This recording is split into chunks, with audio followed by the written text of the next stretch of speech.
como o contexto do 43 é praticamente quase, não é tanto hoje, foi parecido com o 42, por isso que, às vezes, alguns comentaristas resumem bastante o capítulo 43, porque tem a ver com o 42, tem a ver uma parte do 44, mas ele é muito lindo, não dá para deixar de ler, tá? Eu vou ler o 43, um resuminho, daí a gente vai entrar para o 44, ok? Então, vamos lá no 43, gente?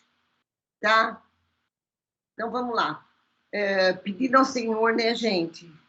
Que o Senhor tenha misericórdia de nós nessa noite, que o Espírito Santo venha ministrar, Senhor, no nosso coração, que o teu nome, Jesus, seja glorificado em cada coração, e Espírito Santo, ensina, vem ensinar a tua palavra, Senhor, e firmar essa palavra na nossa mente, na nossa alma, no nosso espírito, ó Deus, de tal maneira que Deus, ela venha frutificar para louvor da tua glória. Amém. Amém. Então, queridos, 43. Só Deus resgata Israel. Então, lembrando vocês que Isaías, ele já, uma série de capítulos, né, gente, que nós temos estudado, o 40, 41, Isaías vai falar, ele está falando da majestade de Deus, e ao falar da majestade de Deus, ele vai falar também do destino da nação de Israel. Por quê? Porque Isaías vinha trazendo uma profecia, não sei se vocês lembram, bastante dura a respeito de Israel, anunciando o cativeiro, falando dos pecados de Israel, falando do juízo de Deus sobre Israel por causa do pecado dos líderes, dos sacerdotes, da idolatria. Mas o que acontece? A partir do capítulo 40, Isaías, Deus começa a usar Isaías para dizer assim, eu vou disciplinar vocês, vocês serão castigados, mas vocês têm que descansar no seguinte, eu tenho um projeto. É ótimo isso, maravilhoso. Consolo, né? Um consolo, Ti. Eu tenho um projeto.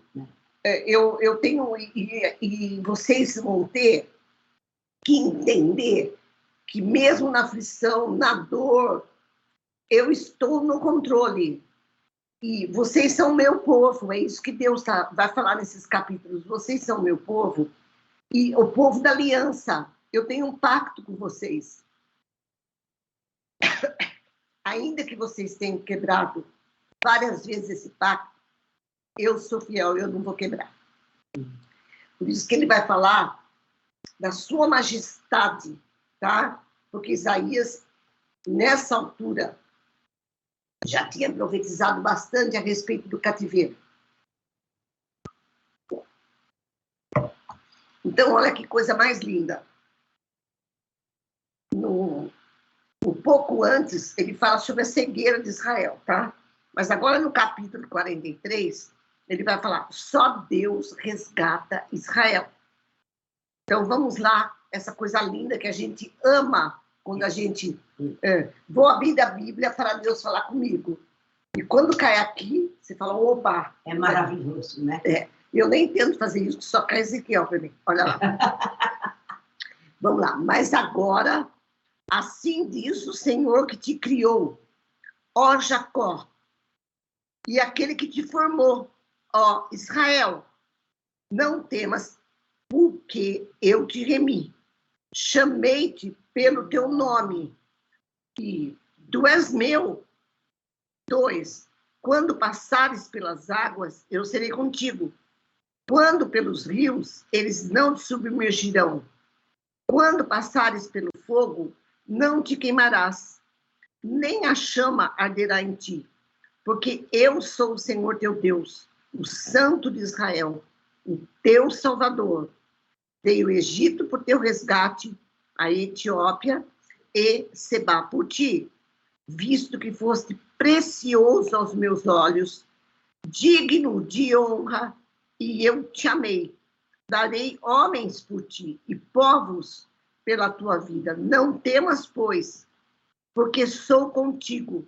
Trarei a tua descendência desde o Oriente e a juntarei desde o Ocidente. Então, vamos comentar aqui para depois ir para frente. Então, aquilo que eu disse no início, Deus está mostrando para o seu povo, eu estou com vocês, tá? Em todas as circunstâncias.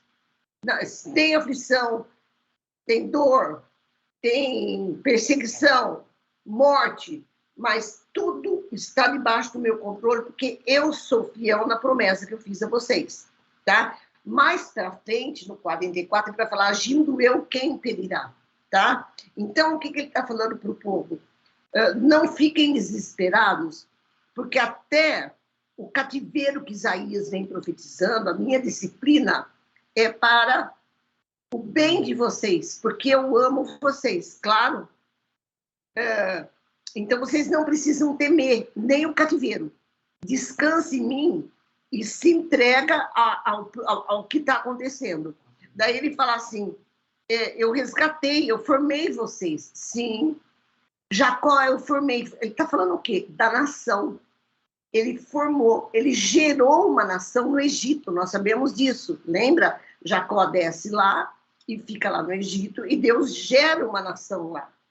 Só que é tão lindo que Deus vai falar, quando ele fala assim, ó, quando passares pelas águas, quando passares pelos rios. Por que Deus usa essa linguagem? Porque, na realidade, eles conheciam a história. Porque Israel, com Moisés, havia passado pelas águas. Com Josué, tinha atravessado o Jordão, pelos rios. E quando ele fala pelo fogo, o que te lembra? Daniel na fornalha lá, que virá lá para frente, Mas Deus está incluindo e dizendo, ó, mesmo que seja qual for a inundação, o incêndio, eu estou com vocês. E ele vai falar o seguinte, que fica embutido no texto, não está muito claro isso, mas olha só o que ele diz aqui, no versículo 6. Direi ao norte, entrega, e ao sul, não retenha. Trazei meus filhos de longe e minhas filhas das extremidades da terra, e todos que são chamados pelo meu nome, e eu os criei para a minha glória, e que formei e fiz. Veja, tem duas coisas aí. Primeiro, que Deus, quando ele fala entrega, tem a mensagem para a volta do cativeiro, porque, na realidade, Deus está falando do novo êxodo. Que êxodo? Primeiro foi tirar do Egito, e tirar do Egito a sua nação e formar o povo. Agora, Deus está falando que vai fazer um novo êxodo, ou seja, ele vai tirar lá da Babilônia e trazer de volta para a terra que ele prometeu. Mas também tem algo escatológico aí, quando você lê o texto, porque nós sabemos que Deus, nós já podemos falar isso, porque a gente vivencia isso, que Deus deu uma terra, e Deus tem feito o quê? Atualmente, de uns anos para cá, desde que formou o Estado de Israel, Deus tem, vamos dizer assim, trazido o seu povo para a terra. Então, tem vindo judeu de toda parte do mundo, do norte, do sul, tá? Tem vindo agora para a terra. Também é um programa de Deus. Não está bem claro nesse capítulo, mas a gente tem alguns capítulos de Isaías que a gente vai ver lá para frente, aonde fala que esses judeus que estão dispersos voltarão para a terra, tá? E daí, o que é maravilhoso aqui é que Deus vai falar assim, vai deixar muito claro isso. O que motiva Deus a fazer isso? Amor. Por causa do amor que ele tem pela nação. E aqui, não é só pela nação, é para aqueles que são remidos dele, tá? Não é só para Israel, mas para todo aquele que é chamado pelo nome dele. Olha só isso no 7. 6 e 7 de novo. Direi ao norte, entrega, ao sul, não retenhas. Trazei meus filhos de longe e minhas filhas das extremidades da terra, e todos os que são chamados pelo meu nome. Eu os criei para a minha glória, e que formei e fiz. 8. Traze o povo que, ainda que tem olhos, é cego. Tá? E é surdo, ainda que tem ouvidos. Quer dizer, o povo que ainda não conhece nada. Opa! Agrade. É. Entendeu? O que Deus vai fazer com esse povo que não conhece nada? Deus vai... Peraí, gente, que apareceu uma escada aqui. Vou tirar aquilo por aqui. Tá? Então, Deus está dizendo... Não, essa profecia não está só restrita à nação de Israel. Nós sabemos que é programa de Deus, e era programa de Deus já aqui, né, gente? 800 anos antes da vinda do Messias, tá? Deus estender a sua graça aos gentios, ou seja, todo aquele que é remido, resgatado por Deus, redimido, tá? Essa promessa é para eles, tá? Então, a Babilônia vai ser... olha que lindo agora isso, gente. A Babilônia vai ser destruída, e todo esse contexto que Deus está criando de cativeiro, de Babilônia destruída, conquistada por Sírio, que nós vamos falar já já, ele diz assim para a nação: vocês serão a minha testemunha. Eu quero parar um pouquinho e comentar isso com vocês.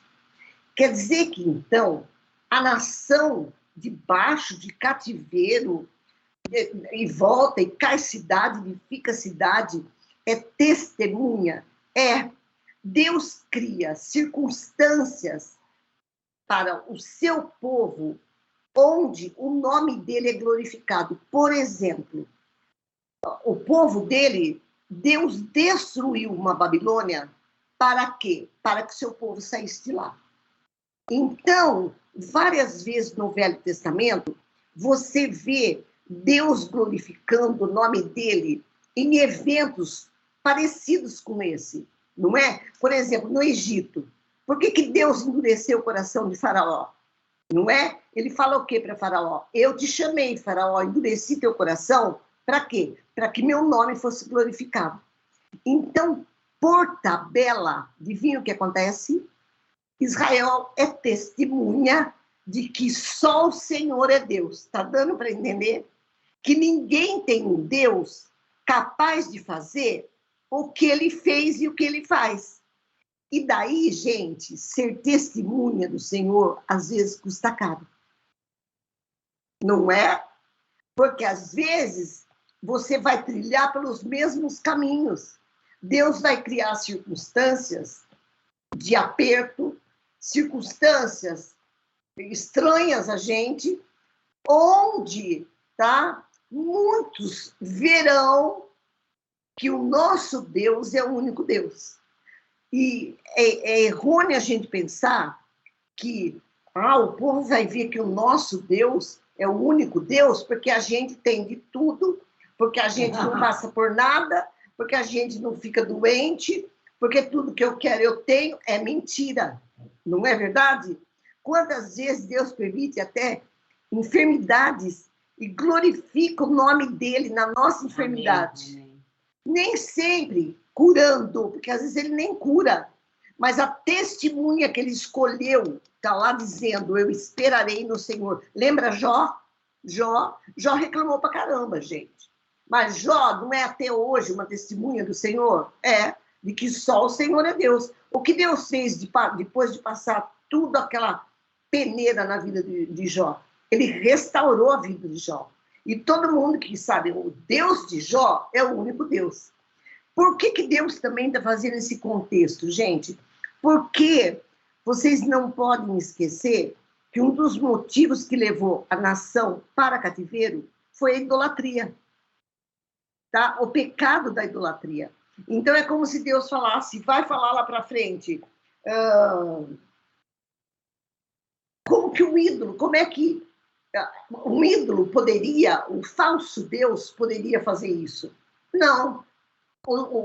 Os deuses das nações pagãs não são capazes de fazer isso.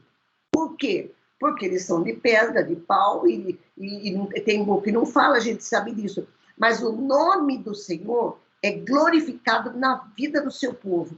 E a mesma coisa que eu estou falando de Israel se aplica à igreja do Senhor Jesus Cristo. Por isso que você vê no Novo Testamento que Jesus fala, vocês são o sal da terra. Vocês serão a luz do mundo. Eu vou formar isso de vocês. Por quê? Porque as pessoas verão o meu resplendor em vocês. E ver o resplendor de Deus não é sempre da maneira que a gente pensa, tá? Não é sempre que a gente pensa. Outra coisa que eu quero dizer é que, se você prestar atenção, aqui, olha o 10, vou ler o 10 para você. Vós sois as minhas testemunhas, diz o Senhor, o meu servo a quem escolhi, para que o saibais e creiais e entendais que sou eu mesmo, e que antes de mim Deus nenhum se formou, e depois de mim nenhum outro haverá. Claro, a gente conhece bastante esse versículo, ele fala, eu sou o Senhor, e fora de mim não há Salvador. Já baixei. Oi, Jorge. Bem-vindo, Jorge. Oi, gente. Oi. Tá fazendo falta, hein? Tá? Espera aí, que eu tenho que acertar vocês aqui. Tá bom, vai acertando aí, tá? Gente, olha o 12. Eu anunciei salvação, olha isso, olha o que você vai entender disso. Eu realizei a salvação, eu fiz ouvir a salvação. Deus estranho não houve entre vós, pois vós sois de novo as minhas testemunhas, diz o Senhor. Eu sou Deus. Antes que houvesse dia, eu era, e nenhum há que possa livrar alguém das minhas mãos. Agora vem aquela coisa linda. Agindo eu, Quem impedirá? quem impedirá? Entende? Então ele tá dizendo, olha, eu estou no controle e veja só, os méritos da volta do cativeiro, os méritos de estar debaixo da proteção do Senhor não são nossos. Claro, os méritos sempre foram de quem? De Deus. Deus fez aliança com o seu povo. Para nós, igreja, de quem é o mérito? De Jesus. A nossa justiça é a justiça do Senhor. Então, o Senhor nos escolheu. Por quê? Que coisa louca. Por amor. Tá? Então, dá para você entender que o contexto é o mesmo. E outra coisa que Deus vai mostrar aqui, que ele vai fazer com a retirada do cativeiro, Deus vai dar um recomeço para a nação de Israel. Ela vai recomeçar agora da maneira que Deus queria. Ou seja, você ficou 70 anos no cativeiro, eu peneirei você por causa da sua idolatria, peneirei você por causa dos seus pecados, por causa de uma liderança fraca que perdeu de vista quem era Deus. Agora, esse remanescente que eu trago agora, ele terá um novo recomeço. Os fundamentos têm que ser outros, tá? A minha lei. E o povo que voltar, vai voltar falando o quê? Só o Senhor é Deus. Amém. Tá? Porque foi sobrenatural o livramento que Deus deu para a nação na Babilônia. Eu vou comentar já já. E daí, quando eu fico pensando nesse recomeço, eu fico pensando na nossa vida e na vida da igreja. Porque, na realidade, Deus deu esse recomeço para o homem quando ele buscou o homem, sacrificou seu filho do Calvário, o que a gente até estudou lá com a outra turma, que é necessário nascer de novo. É um recomeço, tá? Mas vamos não só ver esse recomeço. Quantas vezes Deus aperta a gente, Deus coloca a gente em determinadas situações, e quantos recomeços Deus tem feito na nossa vida. Concordam, gente? Concordam comigo? Nós sabemos. Deus, o que ele faz? Ele muda a nossa história. Ele muda a história. Às vezes, Deus sabe o que ele faz com a gente? Ele vira a página. E quando ele vira a página, às vezes, você fica em choque, tá? Mas ele está fazendo coisa nova. E ele faz coisas novas na nossa vida, como ele quer, onde ele quer, do jeito que ele quer, porque ele é Deus. E como que eu faço numa situação dessa? Eu espero nele, tá? porque ele é o Deus da aliança e ele é Deus. Ele não é ídolo, tá? Ele é Deus. Deu para entender, gente? Ô, Nanda, Oi. você acha que é possível alguém não ter recomeços? Quem está falando? É o Jorge? É. Jorge, não entendi direito. Fala Você acha que é possível alguém não ter recomeços? Só o ímpio. Então, mas você Porque acha não nasceu de novo. que não percebe que tem que recomeçar? Oi, bem. Ele não percebe que tem que recomeçar, será? Então, Jorge, daí nós vamos cair naquela questão, né, amor? Você viu Cristo, porque ele foi buscar você, ele te amou primeiro, não é verdade, lindo? E daí o seu Espírito fez o que em nós? Ele mostrou para nós a necessidade, que você perguntou aí, de um recomeço, ou seja, não é uma necessidade de saber, porque eu existo, pelo menos, tá? Deus coloca dentro do nosso coração essa necessidade da busca por Deus. Mas, Jorge, aquele que é mundo mesmo, que é Adão, que eu falo que é... Quer saber? Você já viu, eu sempre falo isso. Tem gente que nunca vira pipoca, só fica piruá, tá? Então... Eu acho, sabe o quê?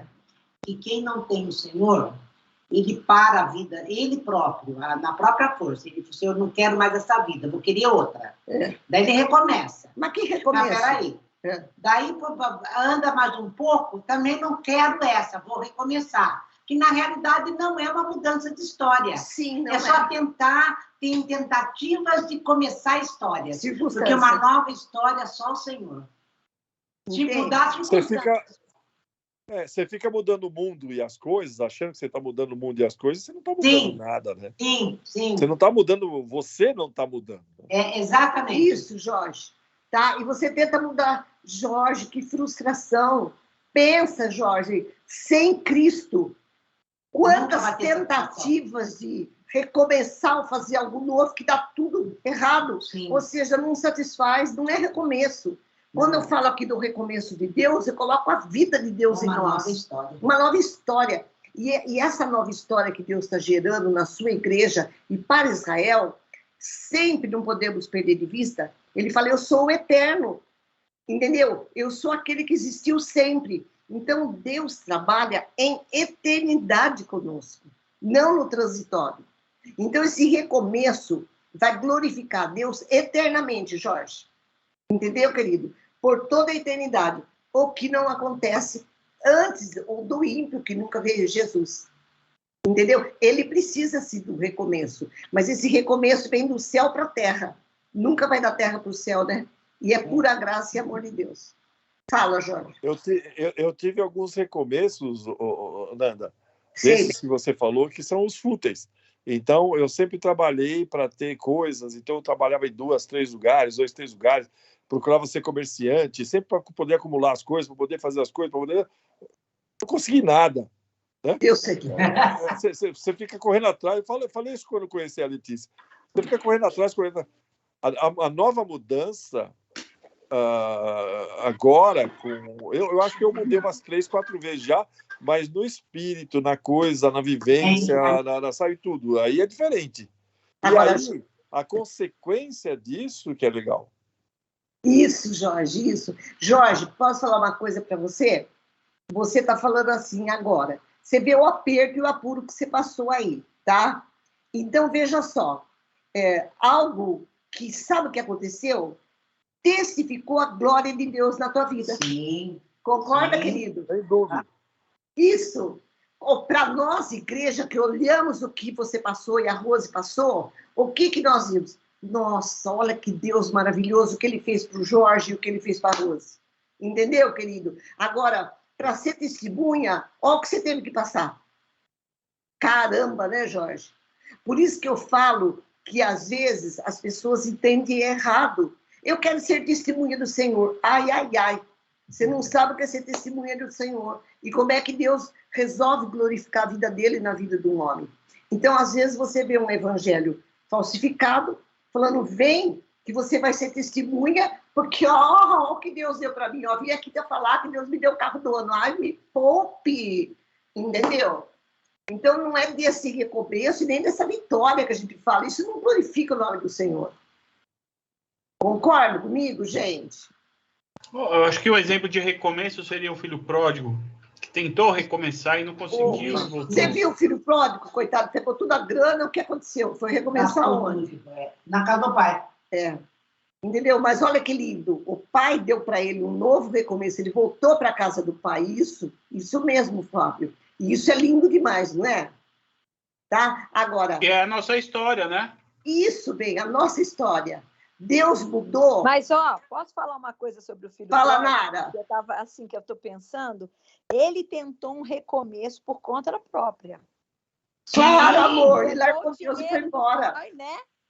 Foi lá por conta própria. Só que ele teve o real recomeço, né, com o perdão, com a volta, e, né, ele como filho pródigo, houve perdão, houve resgate, houve um monte de coisa. Você vê, ele teve os dois recomeços, mas um realmente foi eficaz. Isso. Agora, e daí, muitas vezes, né, Nara, Deus, para gerar, chamar a gente de testemunha, Nara, Deus vai forjando a nossa história e às vezes dói, entendeu?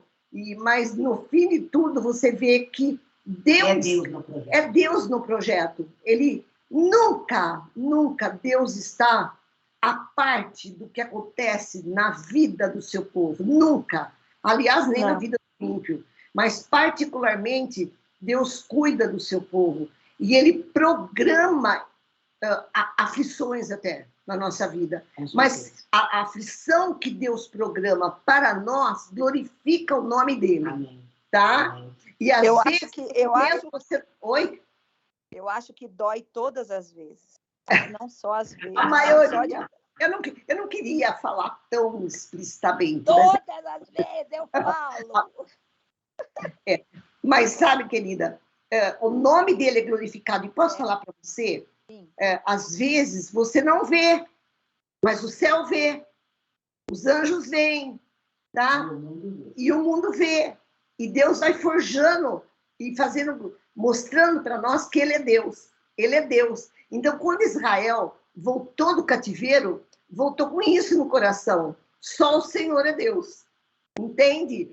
Quando o povo, depois de amassar tijolo lá, 400 anos sofrendo lá no Egito, e olha a maneira que o povo saiu de lá, o povo tinha certeza, só o Senhor é Deus. Erraram, pisaram na bola depois. Mas Deus estava fazendo o quê? Eu vou separar um povo para mim, para glorificar o meu nome. Entende? Ele é o Senhor da nossa história. E eu acho lindo ele falar, ouve, Jacó, eu te escolhi, tá? Tu és meu. Entendeu? E isso é eternamente, isso para sempre. E não depende de você, porque eu escolhi você. Isso é demais, gente. Não é, gente? Muito. Isso é maravilhoso, isso é maravilhoso. Eu vou pular essa questão. Bom, tudo bem. Daí, vou pular essa questão da libertação do jugo da Babilônia aqui, porque isso a gente vai falar bastante. Mas deixa, antes de eu entrar no 44... Olha o que Isaías vai falar no versículo 22 do 43. Gente, com tudo isso que eu sou, com tudo isso que eu fiz, com tudo isso que Deus se declara para o povo, o seu amor, a sua segurança, a sua proteção, a sua majestade. Olha 22. Contudo, não me tens invocado, ó Jacó, mas de mim te cansasses, ó Israel. Tá? Daí ele vai falar, essa questão, não me trouxeste o gado miúdo, quer dizer, vocês pararam até com o quê? Com a adoração que vocês deveriam trazer para mim em espírito e em verdade, tá? Vocês pararam com a adoração. Mas, a despeito de vocês terem virado as costas para mim, a despeito de que vocês não têm me adorado, a despeito de que vocês não me enxergam direito, a despeito desse monte de pecado, agora vem no versículo 25.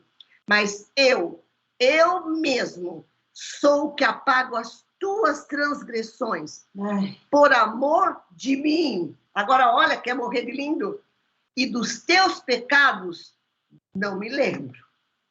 Não me lembro, tá? Dá para entender, sabe, às vezes a gente vive com um peso de coisas do passado.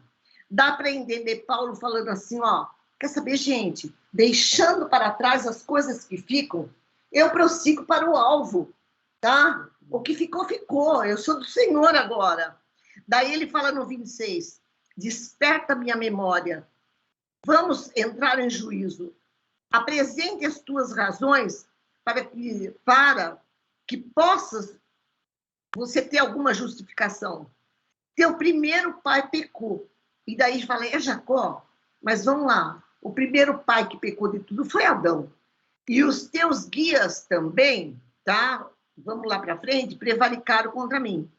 Pelo que profanarei os príncipes do santuário e entregarei Jacó à destruição, Israel. Nossa, Deus, o Senhor falou tanta coisa linda, o Senhor falou que me ama, o Senhor falou que me remiu, o Senhor falou que é o Senhor da aliança, o Senhor falou que apaga os meus pecados, e de repente, no finalzinho aí, o Senhor está falando que o Senhor vai me disciplinar. Sim, por amor eu vou ter que te disciplinar. Por isso o povo foi para cativeiro. Mas você... Deus não fala que se você é filho, ele disciplina. Sim, está lá em Hebreus 12. Então, mas o que Deus está fazendo? Olha o cuidado de Deus. Deus está preparando o seu povo para a sua disciplina. E ele está falando de uma maneira muito poética e maravilhosa, dizendo, eu vou disciplinar vocês por amor. Eu sou o único Deus que criou céus e terra. Eu tenho todo o poder da minha mão. Portanto, descanse em mim, que eu estou no controle de todas as coisas. Gente, muito lindo eu falar isso para vocês. Muito lindo eu ler, porque é a realidade. Mas eu digo para vocês aqui, irmãos amados e queridos, quantas vezes nós não fazemos isso? Por isso que a gente tem que andar em monte. Concorda comigo? Porque um chama a atenção do outro. Porque eu falo, vou descansar no Senhor. E quantas vezes eu não descanso no Senhor? E quantas vezes eu tento fazer o papel de Deus na história? E quantas vezes aquela história, Deus não está me ouvindo direito, acho que não orei direito, acho que não jejuei direito, acho que tinha que ser 3 horas, eu orei só 1. Gente, não é assim que a gente faz? Agora, é do céu para a terra, tá? E os propósitos do Senhor nós vamos ver no próximo capítulo. Muitas vezes nós não vamos entender a maneira de Deus agir. Mas ele disse lá para Abacuque, o meu justo viverá pela fé. Pela fé. Ou seja, o que significa meu justo viverá pela fé? Vai crer, eu sei em quem tenho crido. É a linguagem de Paulo. O meu justo viverá assim. Eu sei em quem tenho crido. Chova ou não chova, tá? Tem fogo ou não tem fogo, o meu Deus está no controle. E para isso, Deus deu para nós o Espírito Santo, para que o Espírito Santo, dentro da sua palavra, da revelação também da sua palavra, venha cravar no nosso coração, quem é o nosso Deus. Claro, esse é o segredo, quem é o nosso Deus. Até aí, gente, tudo bem? Posso passar para frente? Ou alguém tem mais algum comentário? Vocês concordam comigo, gente? Claro. Tá? A gente, é muito bom saber quem é Deus, caramba. E é muito bom a gente saber que a gente pertence a Ele, tá? Isso é bom demais. Então, vamos lá. Privilégio. Oi? Privilégio. Não ouvi. É um privilégio. Privilégio. Somos escolhidos. Gente, isso é muita coisa, não é pouco, não. Mas mesmo assim, né? Quantas vezes a gente esquece isso? Esquece mesmo. Aqui falou uma coisa certa aqui, sabe? Da importância do corpo. Porque às vezes a gente está lá com a fé abatida, mas diz que é bom serem 2, né? Porque às vezes um cai, outro puxa ele para cima. Isso. É assim, agora o outro caiu, o outro puxou, e vai trazer a sua memória. É isso mesmo. O corpo é muito importante nisso. tá? Nós, como irmãos, somos... isso daí Deus é um mistério maravilhoso, né? Deus, a Igreja de Cristo. A Igreja de Cristo é demais, gente, tá? Então, vamos lá, queridos, no capítulo 44. De novo, o Senhor é o único Deus. Eu vou juntar o 44 com o 45 aqui, tá, gente? Fiz um negócio assim, porque eu quero chegar no 45 para falar de Ciro, tá? Então, olha a sequência, tá? Agora, pois, ouve, ó Jacó, servo meu, de novo. Ó Israel, a quem escolhi. Assim diz o Senhor que te criou e te formou desde o ventre, lá no Egito, e que te ajuda. Não temas, ó Jacó, servo meu, ó amado a quem eu escolhi. Porque eu derramarei água sobre o sedento e torrentes sobre a terra seca. Derramarei o meu espírito sobre a tua posteridade e a minha bênção sobre os teus descendentes. Gente, essa promessa aqui é gloriosa. Porque Deus, lembra quando ele usa Ezequiel para dizer, Jeremias, chegará um tempo que eu tirarei a lei das pedras, mas eu colocarei no teu coração, eu darei para vós o meu espírito. Então, nós temos esse privilégio. E Deus prometeu fazer isso, tá? O meu espírito. Olha, os seus descendentes brotarão como a erva, como um salgueiro junto às correntes das águas. Ai, que lindo isso. Um dirá, eu sou do Senhor. Outro ainda escreverá na própria mão, eu sou do Senhor. E por sobrenome tomará o nome de Israel. Gente, demais. Assim diz o Senhor, Rei de Israel, seu Redentor, o Senhor dos exércitos. Tá? Eu sou o primeiro, eu sou o último, e além de mim não há Deus. Quem há como eu, hein? Quem como eu fez predições, ou seja, anunciou coisas futuras, olha, predições, desde que estabelecia o mais antigo povo. Quem podia adivinhar o futuro? Quem podia determinar? Quem que estabeleceu os decretos? Que o declare. Se tem alguém que acha que fez isso, vem se declarar. Esse que anuncia, então, as coisas futuras e as coisas que hão de vir. Não vos assombreis, nem temais. Acaso desde aquele tempo não vou-lo fiz ouvir e não vou-lo anunciei? De novo, olha, vós sois as minhas testemunhas. Há outro Deus além de mim? Não, não há outra rocha que eu conheça. Gente, por que Deus falou de novo o que ele falou no capítulo 43? O que ele está confrontando? O que ele está querendo que Isaías fale para esse povo? Lembra que eu falei que um dos pecados de Israel foi a idolatria? O que Deus vai fazer aqui nesse capítulo 44, no começo, ele, na realidade, ele está confrontando a idolatria, a loucura da idolatria do povo. Então, o que ele está dizendo? Olha quem eu sou, e olha a quem vocês têm adorado. Olha o que vocês têm feito. Um vai lá, pega madeira, corta a árvore, a mesma madeira que faz a fogueira, faz um ídolo. Tá? É isso que ele está confrontando. Ele está dizendo, ó, gente, ele confronta a idolatria, falando como que vocês podem virar as costas para mim e adorar pedra, pau, prata, ouro, tá? Porque, na realidade, quem deles, desses falsos deuses, fez predições desde o início? Quem desses falsos deuses foi que estabeleceu a história dos homens e da terra? É isso que Deus está pretendendo fazer, tá? E daí, do versículo 9 até o versículo 20, ele vai falar da idolatria. Tanto que ele diz assim, olha, veja só isso aqui. Tal homem se apacenta de cinza. Que homem é esse? O homem que faz ídolos e que não vê o Senhor. O seu coração enganado o iludiu, de maneira que não pôde livrar a sua alma nem dizer, não é mentira ou em quem confio? Então ele está dizendo, ó, o homem que faz isso, que vive na idolatria, ele não tem futuro, não tem nada. Ele está apoiado no quê? Em nada, em nada. Está dando para entender o início do capítulo 44, gente? Mas veja só, porque, na realidade, o forte aqui é o 25, ou 45, mas presta que ele vai mudar de assunto. Mas veja só.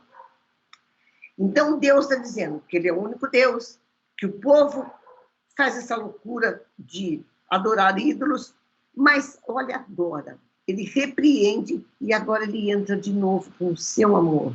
Olha que linguagem, que expressão mais amorosa de Deus. Daí ele fala para a nação, lembra-te destas coisas, ó Jacó, no versículo 21. Ó Israel, porque você é meu servo, eu te formei, tu és o meu servo, ó Israel. Não me esquecerei de ti. Eu desfaço as tuas transgressões como a névoa e os teus pecados como a nuvem. Volta-te para mim, porque fui eu que te remi. Gente, Isaías várias vezes vai falar isso. Ele vai falar, ainda que os teus pecados sejam como a escarlate, eu posso purificar e vou deixar você branco como a neve. Do que ele está falando aqui, gente? Ele está falando de redenção. Ele está falando de perdão. Ele está falando, para nós, quando eu leio isso aqui, eu entendo que ele está falando do Calvário. Mas esse povo aqui não conhecia ainda o Calvário, não sabia. Embora o profeta, mesmo Isaías, já tivesse anunciado que o Salvador, o Messias, viria. Tá? Mas o que ele estava querendo dizer? Gente, eu amo vocês, e isso, o perdão, parte de mim. Ainda que vocês tenham pecado, errado, eu tenho uma aliança com vocês. E eu não vou voltar atrás. Olha isso. Portanto, 23, regozijai-vos, ó céus, porque o Senhor fez isso. Exultai vós, ó profundezas da terra. Retumbai com júbilo, vós montes, vós bosques e todas as suas árvores, porque o Senhor remiu a Jacó e glorificou o seu nome em Israel. Assim diz o Senhor que te redime, o mesmo que te formou desde o ventre materno. Eu sou o Senhor, que faço todas as coisas, que sozinho eu estendi os céus e sozinho eu espraiei a terra, que desfaço os sinais dos profetizadores de mentiras e enlouqueço os adivinhos, que faço tornar atrás os sábios, cujo saber converto em loucuras, quer dizer, sábio segundo a sua sabedoria, que confirmo a palavra do meu servo e cumpro, quer dizer, de Isaías, e cumpro o conselho dos meus mensageiros, que digo de Jerusalém, ela será habitada. Gente, coisa de louco. Jerusalém, como Isaías profetizou, ela foi completamente destruída. Ele falou, mas eu tenho um decreto. E isso que ele está falando, de Jerusalém, do cativeiro, ele está profetizando 150 anos antes de acontecer tudo isso. E ele está dizendo, olha, eu decidi, Jerusalém será habitada. E as cidades de todas as cidades de Judá, porque ele está falando para o Reino do Sul, serão edificadas. E quanto às ruínas de Jerusalém, eu as levantarei. E que digo à profundeza das águas, seca-te, eu secarei os teus rios. Agora que ele vai dar o gancho para o capítulo 45. Que digo de Ciro, que nós vamos falar dele agora, que foi o rei que destruiu a Babilônia para que o povo de Deus pudesse ficar livre. Tá? Ele é o meu pastor. E ele cumprirá tudo o que me apraz. E que digo também a Jerusalém, você será edificada. E o templo de Jerusalém, que foi completamente destruído, que vai ser, né, porque aqui não tinha sido ainda, será edificado. Então, o que Deus está dizendo? Eu estou programando todos esses eventos. Agora, quando eu estava lendo isso, eu falei, meu Deus, ele vai falar de Ciro agora no capítulo 45. Gente, Deus fez isso, como eu acabei de falar lá, ele fez com o faraó no Egito. Deus pega homens pagãos, se ele quiser, ímpios, tá? Para fazer o quê? Como instrumento seu, para glorificar o seu nome, para ensinar seu povo, entenderam? Ele está dizendo aqui, ó, eu peguei esse homem. Agora, o tão lindo de tudo é que Ciro era nada, gente. Eu vou falar da história deles para vocês. Ele não era nada. Deus fez de Ciro um conquistador. Para quê? Para que ele executasse os seus propósitos. Daí eu fico pensando quão ignorante nós somos e quão ignorante o homem é. Muitas vezes uma pessoa está no poder e ela pensa que ela está no poder pela sua própria capacidade. Sim, ela tem capacidade, tem que estudar, tem que aprender. Mas o que eu quero dizer é que Deus é que estabelece reis e Deus remove reis, como disse Daniel. Não é isso? Deus faz isso. Ele muda as estações, ele controla todo o universo. E lindo é que Deus pode usar, sabe o quê?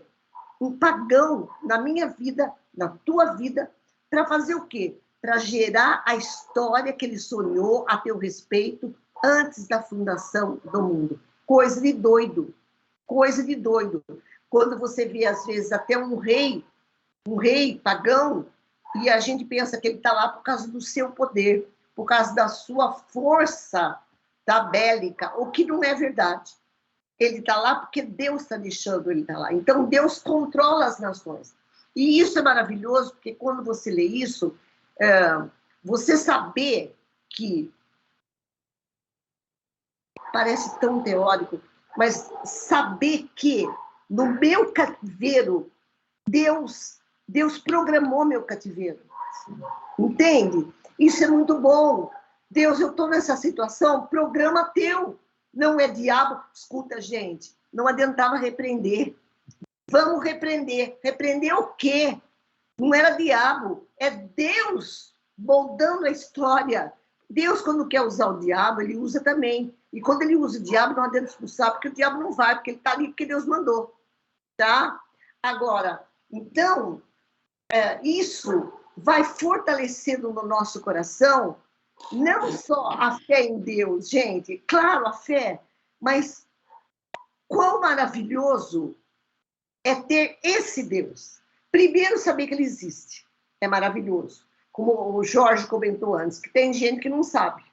Primeiro, é maravilhoso. Eu não sei como é que vive o ateu aqui da Terra, que se diz ateu, pelo menos. Agora, é maravilhoso você saber que tem um Deus. Agora, maravilhosíssimo é saber que esse Deus é o teu Deus. E que esse Deus maravilhoso te ama. Quarto, que ele é o Senhor da tua história. Que ele sonhou com você, tá? Ele está no controle de toda a tua vida e de todos os seus dias. Então, ele está... Agora, olha o carinho de Deus. Ele está preparando um povo 150 anos antes de acontecer o cativeiro babilônico. Ele está preparando o coração desse povo para dizer: é programa meu. Isso eu estou falando do profeta Isaías. Depois de Isaías, logo em seguida, tem o profeta Jeremias. Porque o profeta Jeremias, ele viveu na época, tá? Quando Jerusalém, de verdade, foi destruída. E o profeta Jeremias falou para o rei, falou para os líderes religiosos, o quê? A mesma coisa. Ele estendeu e disse: olha, descansa e vai para cativeiro. Por quê? Porque o cativeiro é o programa de Deus. E daí o povo não aceitou. Tá? O povo não aceitou. O último rei, que foi o rei Zedequias, falou: não, joga esse homem no poço, mata ele, porque imagina que eu vou descansar nesse cativeiro. E Deus está falando desde aqui, usando o profeta Isaías, dizendo: descansa, porque é programa meu. Tá dando para entender isso? Tá, gente? Claro. Tudo bem até aí?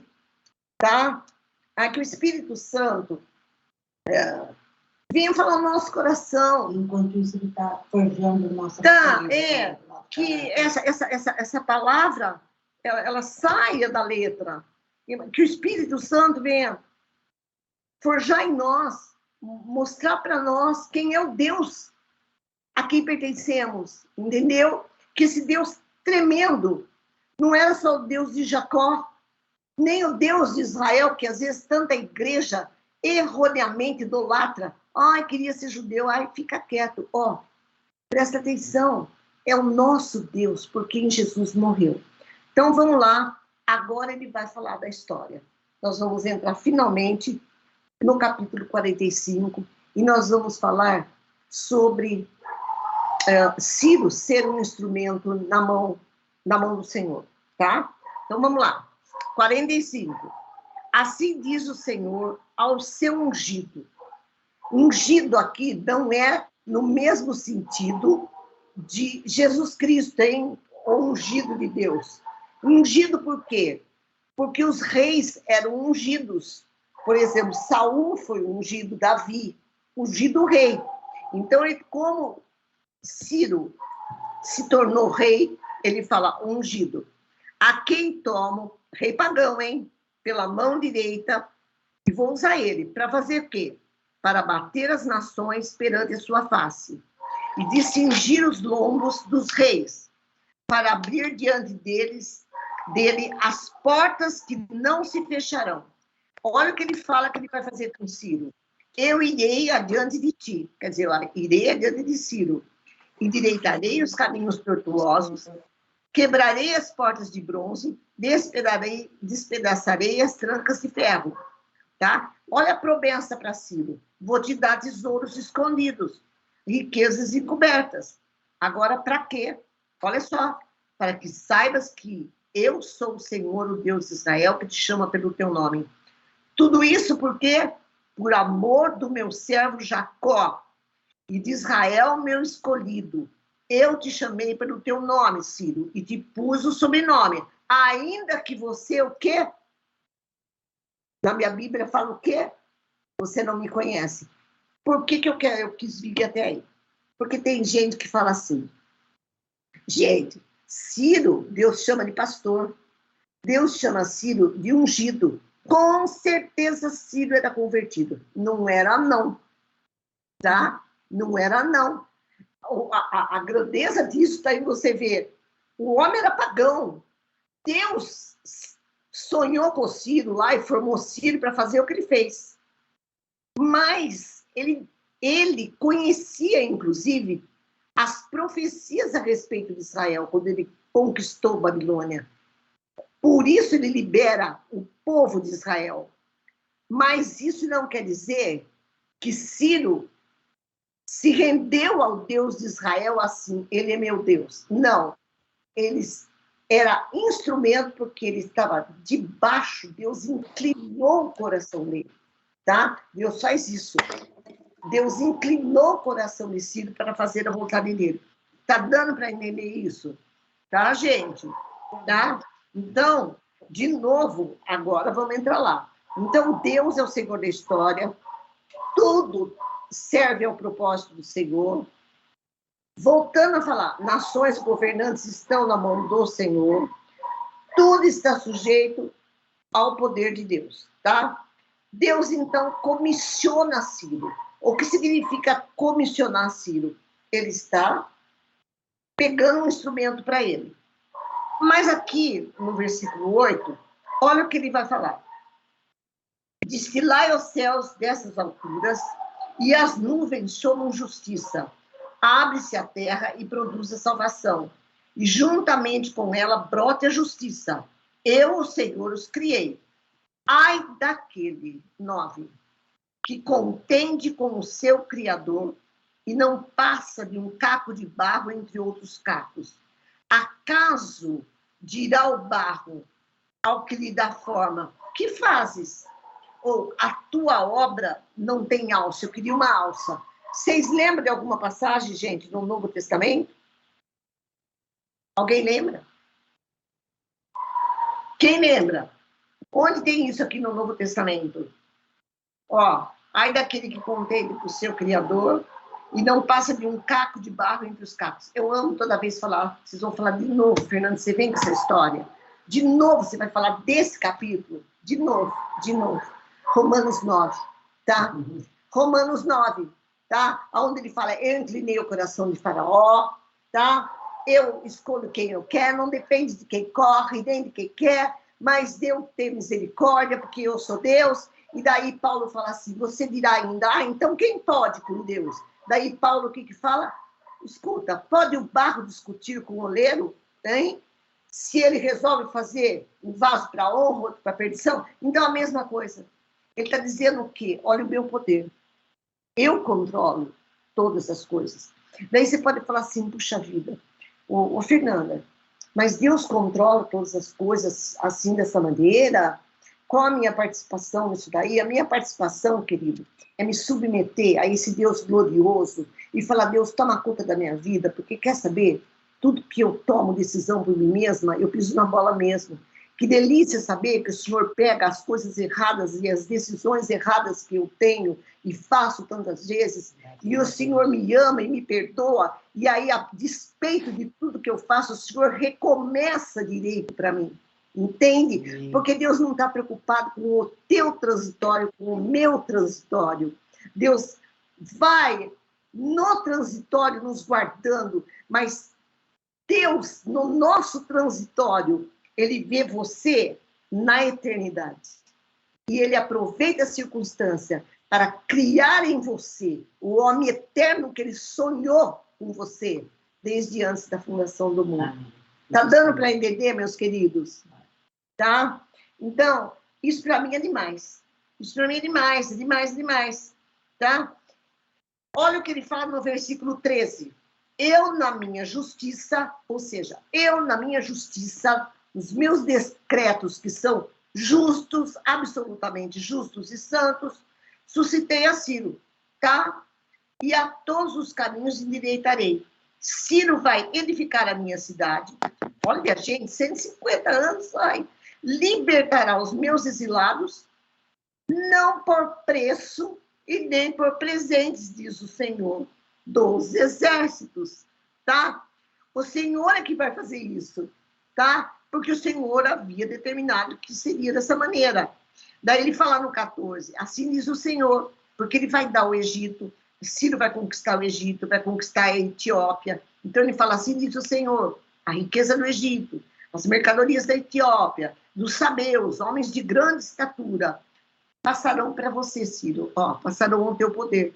Serão teus, tá? Você vai conquistar todos eles. E todo mundo vai saber que não há outro Deus, que tem alguma coisa, tá? Não há outro que seja Deus.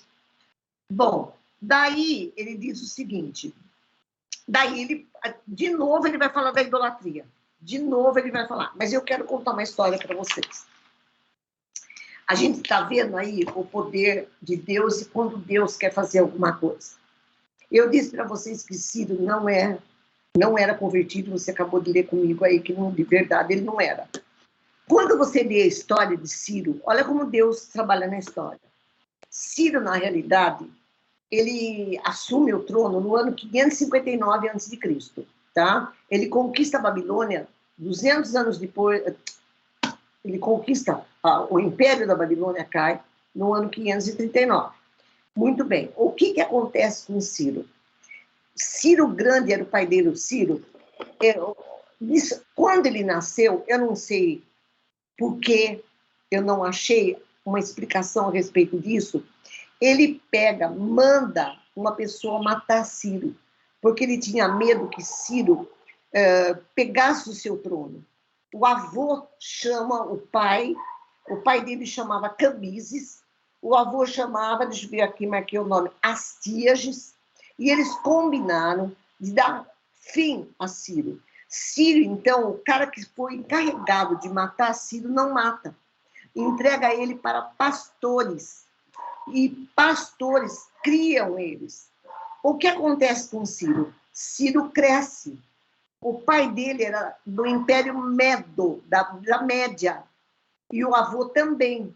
Mas eles tinham subjugado os persas. Os persas pagavam um tributo à Média. O que Ciro faz, inclinado por Deus, certamente, ele forma um exército persa, tá? Por isso, você ouve dizer que o Império Medo-Persa conquistou a Babilônia. Por quê? Porque, na realidade, ele não era da Pérsia, mas ele se junta, ele forma um exército persa para conquistar o trono. Ele vai e conquista o trono, tá? Da Média, lá do pai dele, que era do avô. Ele conquista, e daí ele assume esse império. E daí havia, então, uma coligação medo-persa, tá? Então, quem conquista a Babilônia? Era uma coligação da Média e da Pérsia. Então, por isso, o Império Medo-Persa, tá? Ele vai em 539, ele conquista a Babilônia, e é tão interessante essa história, porque, gente, a Babilônia era algo assim, se ia falar, ninguém entra lá. Era os portões da Babilônia, ela era extremamente fortificada, mas em volta da Babilônia ficava o rio Eufrates. Mais uma dificuldade tremenda, como entrar na Babilônia, como que vai conquistar a Babilônia. Mas acontece o seguinte, próximo, tá, no final do cativeiro, o que ele faz? Ele, lá dentro da Babilônia, Nabucodonosor já tinha morrido, tá? Um neto seu, que está lá em Daniel 5, vamos lá ver, Daniel 5, olha o que ele está fazendo. Ele não conhecia o Senhor, não temia o Senhor, e ele resolve dar um banquete lá dentro da Babilônia. E o que ele faz para dar esse banquete? Ele dá a Deus os propósitos de Deus sem saber o que estão fazendo. Agora, e às vezes as coisas são terríveis. Por quê? Porque como que você pode dizer que aquele cara lá da Coreia do Norte está executando a vontade do Senhor? Daí você vai falar assim para mim, Nanda, a igreja lá é uma igreja que sofre, que a igreja lá multiplica pra caramba, gente, sabe? Deus tem glorificado o nome dele na igreja dele na Coreia do Norte em coisas que nós nem podemos imaginar. E aquele homem vai estar lá até quando Deus falar, até aqui. Porque a hora que Deus falar, basta, eu vou mudar, acabou, tá? Então, o plano de Deus é perfeito, o plano de Deus é incontestável, o plano do Senhor não se restringe a Israel, mas é universal, tá? E o que é lindo que ele fala, que muitos virão de longe. Agora, eu quero ler isso aqui, olha só, versículo 19, eu estou correndo porque eu não quero me atrasar, mas olha lá. Não falei em segredo, nem em lugar algum das trevas da terra, de trevas da terra. Não disse à descendência de Jacó, buscar-me em vão. Eu, Senhor, falo a verdade e proclamo que é direito. Congregai-vos e vinde, chegai-vos todos juntos. E os que escapassem das nações, nada sabem os que carregam o lenho das suas imagens, os idólatras de escultura, e fazem súplicas a um Deus que não pode salvar. Declarai e apresentai as vossas razões, que tomem conselhos uns com os outros. Quem fez ouvir isso desde a antiguidade? Quem desde aquele tempo anunciou? Porventura não fui eu, Senhor? Pois não há outro Deus senão eu. Deus justo e salvador, não há além de mim. Agora, ama esse versículo, 22. Olhai para mim, e sede salvos, todos, e sede salvos, vós todos, dos confins da terra, porque eu sou Deus e não há outro. Esse versículo, não sei se vocês sabem, para quem conhece Spurgeon e a história de Spurgeon, vocês sabem que Spurgeon, considerado o príncipe dos pregadores, ele tinha um conflito dentro dele. Ele se acusava demais, ele não queria pecar. E ele não sabia como conquistar Deus. Ele temia Deus, amava Deus, mas ele tinha essa dificuldade. Um dia ele sai da casa dele, dessa angústia tremenda, e começa a nevar muito, muito forte. E vocês sabem que, eu falo que o cérebro de Spurgeon, Deus fez especial, só para Spurgeon. Hoje você pega uma pregação de Spurgeon, você fala, nossa, Deus, que demais. Muito bem. Ele entra numa igrejinha para esconder da neve.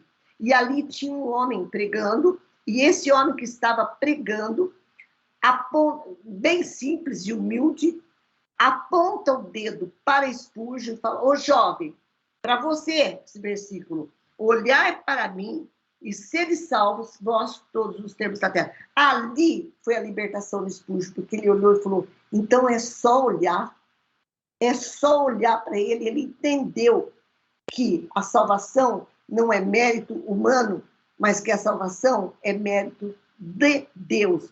O mérito todinho é de Jesus e fruto do amor de Deus por nós. E ele está convidando aqui, ó, por mim mesmo tenho jurado da minha boca, saiu o que é justo, e a minha palavra não tornará atrás. Diante de mim se dobrará todo joelho e jurará toda língua. Entende? Então, você vê Deus passando essa mensagem aqui e dizendo, olha, um dia, tá? Faz parte do meu programa também que a Babilônia vai liberar vocês. Eu vou liberar vocês da Babilônia. Eu vou levantar um homem, um rei, para isso, tá? Mas o que Deus estava dizendo, Ti? Ele estava dizendo, por amor a mim, tá? Por causa da aliança que eu fiz com vocês, por causa desse pacto que eu fiz com vocês, por amor, eu jamais quebrarei, tá? Então, você vê as expressões apaixonadas de Deus aí, que eu acho uma coisa maravilhosa, tá? Deus dizendo, chamando eles de uma maneira muito carinhosa. E daí, o que eu vi, e o que a gente pode ver nesses capítulos? Que esse capítulo 43, 44, não só, né? Mas é o que nós estamos vendo hoje, é um incentivo para nós, é um consolo para o nosso coração, tá? Não só em todas as circunstâncias, mesmo na perseguição. E é também para nós, como que eu vou dizer, um anúncio, não vou falar lembrete, que é muito pobre, de que Deus está no controle de todas as coisas, e que todas as coisas da nossa vida foram determinadas por Ele, como lá no Salmo 139 fala, que todos os nossos dias foram contados pelo Senhor. Eu gosto muito de uma passagem, estou encerrando, gente, que está lá em Lucas, capítulo 12, quando o Senhor está falando lá com o povo, e o povo tem... Jesus diz assim, olha, vocês não temam aquele que pode matar o corpo, mas temam aquele que pode matar vocês e levar vocês para o inferno, ou seja, que sou eu. Mas daí Deus dá uma esperança lá para a multidão que está ouvindo e fala, olha, vocês têm que saber uma coisa, que até os cabelos da vossa cabeça, todos os cabelos da vossa cabeça, estão todos contados pelo meu Pai. Não temais, pois, logo lá para baixo ele fala, porque vocês valem mais do que passarinhos, do que simples pardais para o meu Pai.